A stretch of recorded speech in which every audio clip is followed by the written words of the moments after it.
पूजा plastic, container, मसाला box, tray, जग और strainer. स्वास्थ्य के लिए सुरक्षित, टिकाऊ क्वालिटी के साथ पूजा प्लास्टिक आपके किचन का परफेक्ट पार्टनर।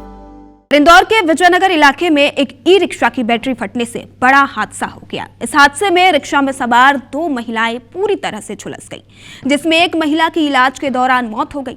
दरअसल इंदौर की रहने वाली राम कुंवर बाई और उनकी बेटी पवित्रा बाई आंखों का इलाज कराने के लिए हॉस्पिटल जा रहे थे। उन्होंने निरंजनपुर से ई रिक्शा लिया और अस्पताल की तरफ चलने लगे। अस्पताल पहुंचने से पहले ही ई रिक्शा की एक्स्ट्रा बैटरी में ब्लास्ट हो गया। घटना के बाद पुलिस ने जांच की तो पता चला कि ई रिक्शा के ड्राइवर ने अपनी ई रिक्शा में अवैध रूप से एक्स्ट्रा बैटरी लगाई थी, जिसके कारण ये हादसा हुआ। फिलहाल पुलिस ने ई रिक्शा के चालक अरुण गुप्ता के खिलाफ अलग अलग धाराओं में केस दर्ज कर लिया है।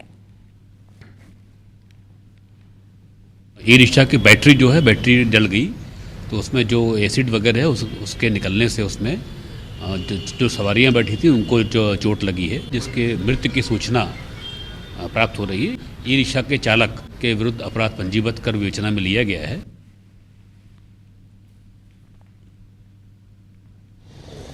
इंदौर में ई रिक्शा में एक एक्स्ट्रा बैटरी लगाना गंभीर एक हादसे के रूप में सामने आया है। ई रिक्शा में एक्स्ट्रा बैटरी लगाने से हुए विस्फोट में एक महिला की मौत हो गई है और वहीं एक महिला गंभीर रूप से घायल हो गई है। ये दोनों महिलाएं ई रिक्शा में सवार होकर के अस्पताल अपनी आंखों का इलाज कराने के लिए जा रही थी और इसी दौरान ई रिक्शा में लगी एक्स्ट्रा बैटरी में विस्फोट हो गया, जिसके चलते दोनों महिलाएं पूरी तरीके से झुलस गई। इस ई रिक्शा चालक के द्वारा एक्स्ट्रा बैटरी जो है वो यहाँ पर लगाई गई थी और उसी एक्स्ट्रा बैटरी का नतीजा ये रहा कि जब वो बैटरी फटी तो उसके अंदर मौजूद एसिड और अन्य जो ज्वलनशील पदार्थ थे उससे दोनों महिलाएं झुलस गई और उन्हें गंभीर रूप में अस्पताल में भर्ती किया गया, जहां पर एक महिला की मौत हो गई है तो वहीं दूसरी महिला भी लगभग 90% जल चुकी है और उसका इलाज जो है वो किया जा रहा है।